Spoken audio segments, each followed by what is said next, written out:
森林猪熊大战。很久以前，动物王国住着一位山猪王，他是一位很厉害的猎人，打猎技巧无人能比。大家好，我是山猪王。有一天，山猪王到森林打猎，突然看到远方有只大黑熊，正要攻击一只可怜的无尾熊。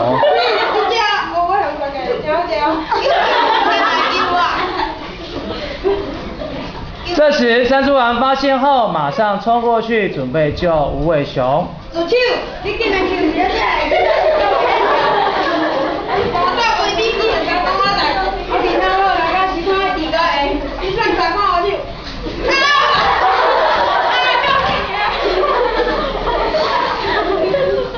你应该有先给我欺负我。此时，无尾熊转头看到山猪王受到黑熊攻击后，也奄奄一息。山猪王，你免死啊！你救我！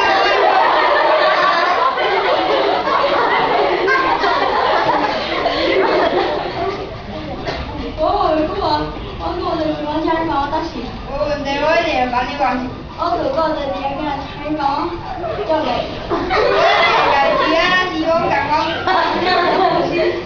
死去啊！山猪王。此时，无尾熊就带着猪儿子幸福快乐的过日子。